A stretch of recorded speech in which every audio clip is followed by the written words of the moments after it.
Assalamu alaikum, peace be with you and welcome to Islam on Live with me, Tariq Ramadan, broadcasting from London. In today's show we ask the question, can Muslims ever influence British politics? The British Parliament is well underway in a new year of British politics. But can British Muslims engage in the politics of a non-Muslim country, namely Britain? How can Muslims influence a non-religious government? Is the current system of politics in Britain unapproachable for Muslims? What kind of results and reforms are British Muslims looking for? And in what ways can Muslims engage in mainstream discussion without their views being dismissed? This week's Islam in Life asks, can Muslims ever influence British politics? It is indeed a critical question for Muslims living in Britain and living within a non-Muslim majority country. For years we heard that even for Muslims it's not possible to stay in Britain, and then to understand in which way they have to look at the British political scene, what could be their role and in which way they can influence. And what we also have to ask ourselves is in which way they can positively influence. What is their role within politics, not only in the social issues and in cultural issues and religious issues, but here we are talking about politics and in which way they can influence, yes or no, the British politics in one way or in another. And to answer all these questions, I am joined by my guest, social and political commentator, Muhammad Ansar. Thank you so much for being with us. It's Ansari, isn't it? Ansar. Ansar. Okay, sorry for that. But tell me something about this. I want to start with this understanding of the British, what we call British politics or the British political scene. How, in your sense, Muslims should look at it as Muslims, as citizens, and in which way they have to consider this political scene in this country? I think the first and most important thing is British Muslims need to look at the political template, need to look at the political framework as something that they are part of. They are not distinct from it, they are not separate from it, and once they realise, and once we realise that this is part of the fabric of our society, firstly it becomes a lot closer. It becomes a lot closer, and the reality of engaging in dialogue, in British politics, in the public discourse becomes something which can, is a dream which can be realised. Too many Muslims, I think, see it as something distinct, they see it as something discrete, they see it as something they're unable to engage with, something foreign. And the first thing they have to do is accept that this is part of their culture, this is part of their society. But there is a very important point here, because many people in British politics and you know what we call the indigenous British citizens, they look at Muslims as if they were still foreigners or foreign citizens even. And what you are pointing out now is it might be that Muslims themselves should change their mindset, their perception of the reality, and not accepting that this is, or not even considering that something which is alien to them, but as you put it, our society. So how do you change this? Shall we do something about it? There is a sense of otherness which we need as British Muslim and European Muslims to engage with. This idea of this Edward Said other, a US theologian, Brian McLaren, has spoken recently about this. And often we say by understanding what we see to be the other, what we see to be the protagonists, the antagonists, we then define our own reality and our sense of self. And Muslims need to understand that community, in the best definition, in the most wholesome definition, includes Muslims and non-Muslims in society. And so I think the first thing is to go back to a more authentic, scriptural definition of what we consider to be ummah, in the prophetic tradition of being everybody.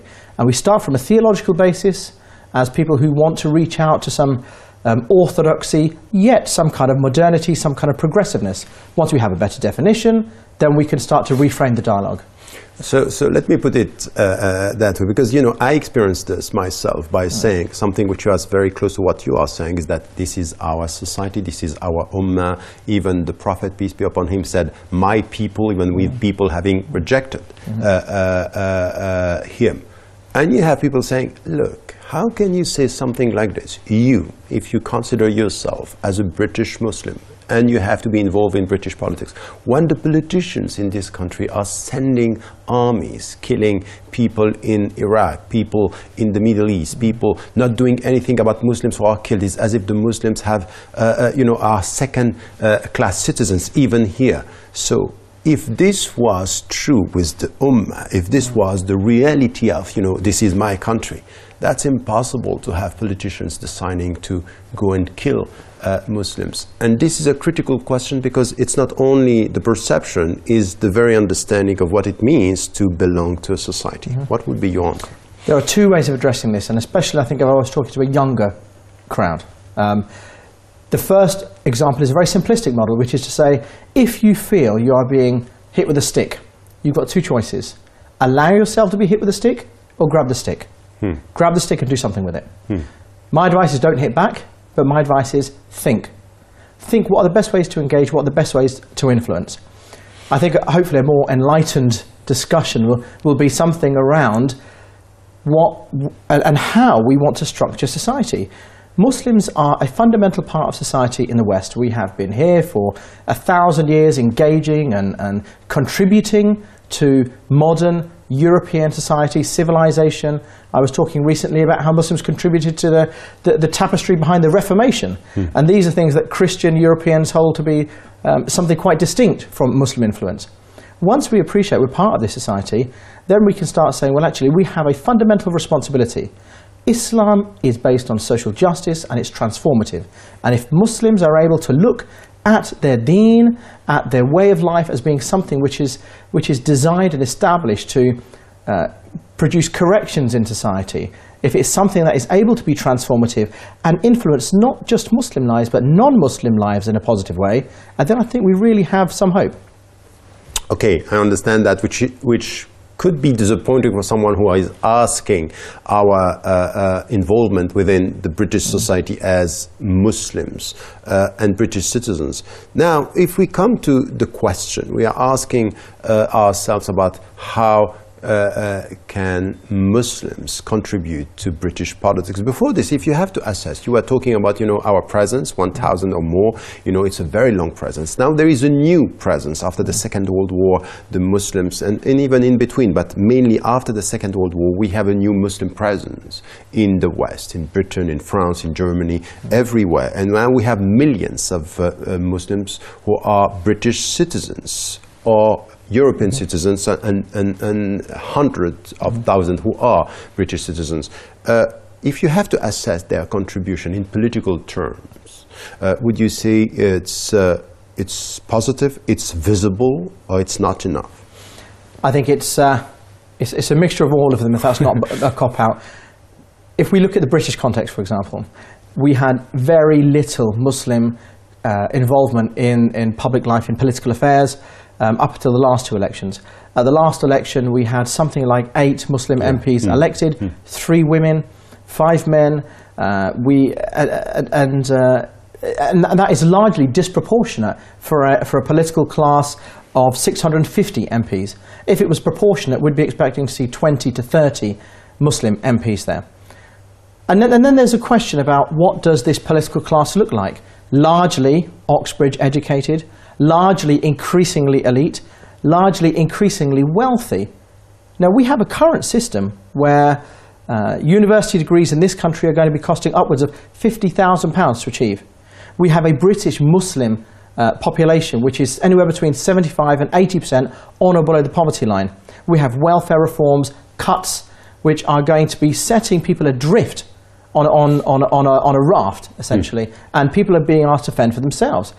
In this context, in this climate, it is arguable to suggest whether there is a civil rights crisis for Muslims in this country, and if education is going to be something harder to achieve, if political engagement through professional engagement is going to be harder to achieve, then the Muslims we see engaged at the minute may well be a diminishing class. That's a very important point, because you are not putting it as, only something which has to do with your commitment or your involvement with the Muslim community, something which has to do with classes, it has to do with, your wealth and who you are representing. Many people and many Muslims I talked to in the last 10 years, for example, what they're saying, the people who have been elected are not representing us. And not only because of their social class or, where they sit in the whole, being rich or poor, but also by the way they are involved in politics. It's as if to be involved in politics or to be elected, you have to accept the mainstream political positions, and in ethical terms, in cultural terms, in moral terms, it's just accepted. And in fact, to be part of the system, you have to disintegrate from your Islamic principles. What would you respond to this? I think there's a lot of truth in that. I think the claim that Muslim values and behaviours are something that should be so intrinsic to Islamic life that when you engage in a political discourse, when you're involved in social activism, when you're involved in charities in the private sector or the public sector, these values are something you should carry with you. It's that which transforms your behaviours, it's that which transforms your ideals and your decision making. And if the allegation is that Muslims, when they get involved in the political system, Gandhi described it as something around social activism. He said it's a snake we must wrestle with. And if I'm often asked, as I am, are you thinking of going into politics? I say, I think it's too dirty for me. And so I approach it only because I have to and only at a distance. And I try to do it in the best way possible. However, if you want to make a change, you are going to have to be involved in politics. And if the accusation is Muslims are losing their values and their behaviours, I think when we look at debates around Syria, I think when we look at debates around Iraq and Afghanistan, I think those claims could well be held to account. But the point for me, it's if I listen to you, you are saying at the same time we are losing our values, and at the same time you say, well, but we should be involved. So who should be involved if he or she is going to lose his or her values? In a modern society, in potentially, which somebody described to me as being a post-liberal society, it's going to be absolutely vital that Muslims cling on to their identity and have an authentic Islamic reference in the work that they do. The democratization of power, the democratization of authority requires the masses to consider how they're going to plug the moral vacuum. This requires the masses to have a very clear steer and a very clear identity. Often we talk of political decisions, we talk of politicians making decisions, but the electorate, many of them, and especially the Muslims, we cling to our faith, we cling to our ideals. We can be the wind that blows, we can be game changers if we're able to focus our energies and able to focus our talents in a positive direction. We don't need to be swayed by the political machine, we can sway the political machine. So that's exactly the point. That's exactly the point. We come as Muslims with a very clear set of ethical values and principles and even objectives. Is to be muslihun, meaning reforming the society for the better. We reform ourselves and reform the society. Now we are, and people here are British citizens. What you are saying is, be careful with politics, is a dirty game. Still, we have to be involved. Now, how can the Muslims, or the British Muslims, influence British politics? I think the first thing is language. Too few Muslims involved in public life are speaking the language that the broader population understands. It's absolutely fine if you're talking to your own constituency, if you're talking to your own electorate, or you're talking to your own congregations. But actually, if you want to be involved in public affairs, you need to be speaking a language that Muslims and non-Muslims understand. That doesn't mean compromising your values and your ideals. It means really understanding what it means to engage and having a good narrative. So firstly, communications and language.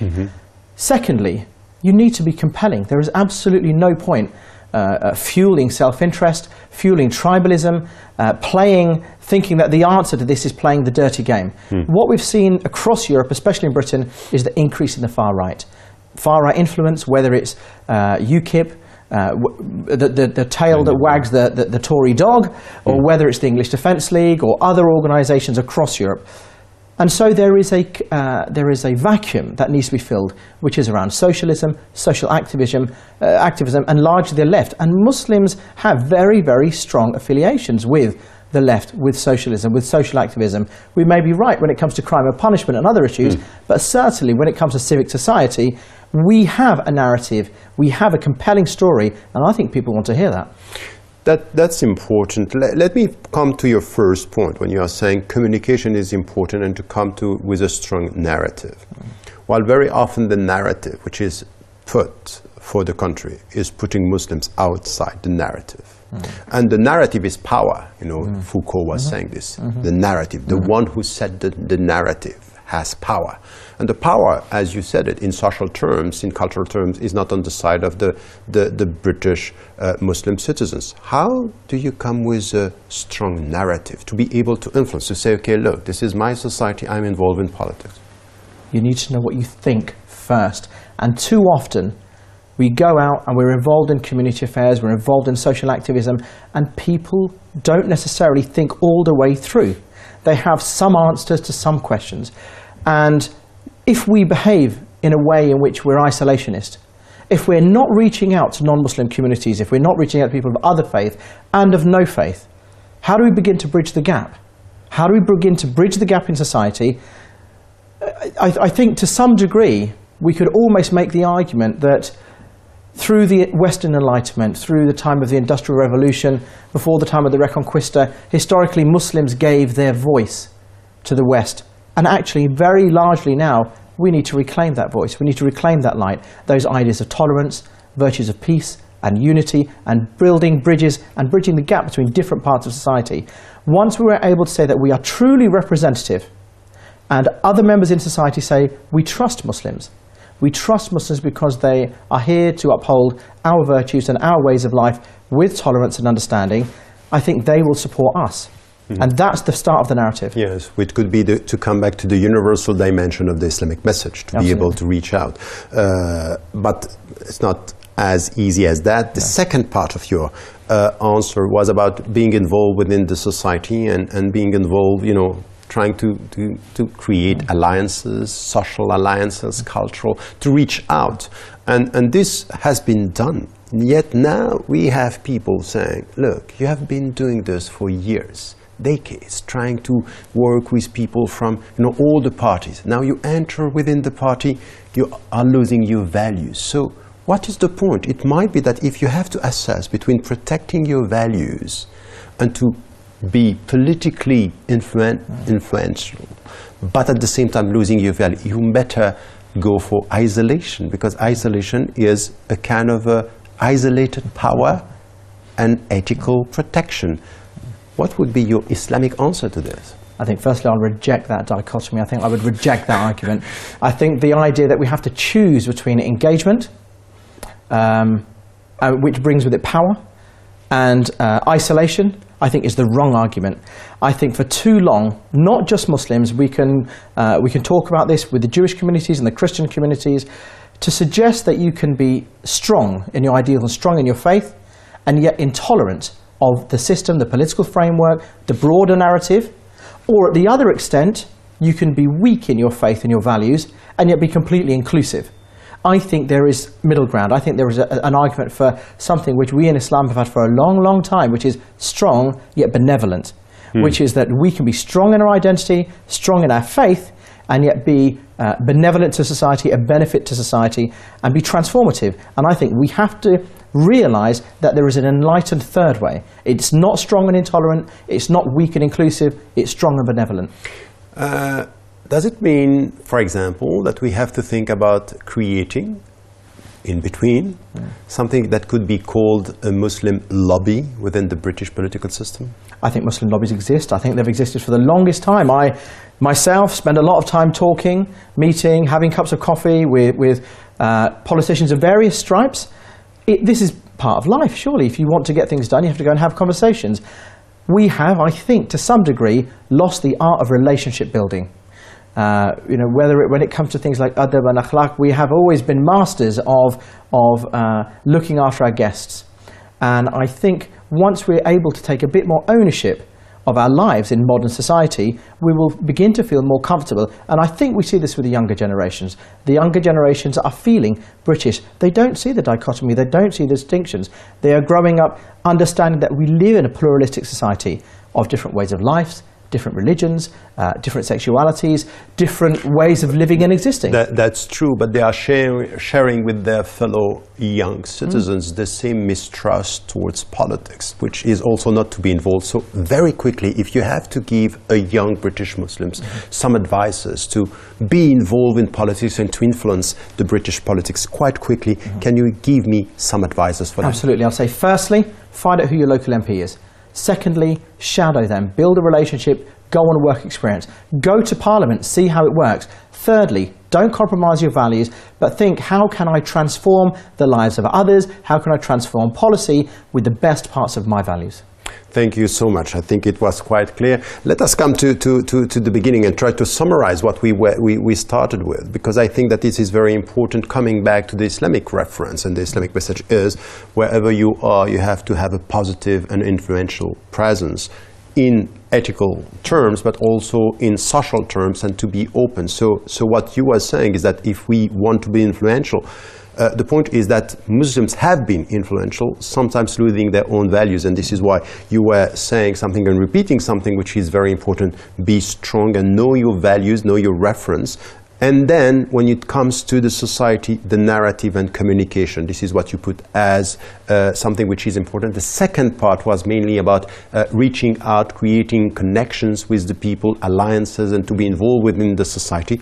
And your advice to the young Muslims, and the people you are quite optimistic about this, is know your values, be able to know where you stand within the society, and try to transform the society for the better. You are not only transforming yourself, but you have to transform the society, Muslims and people of other faiths alike, and I think that this is very important. Well, that's all we have time for. Please let us know your thoughts and views on any of the shows you have seen.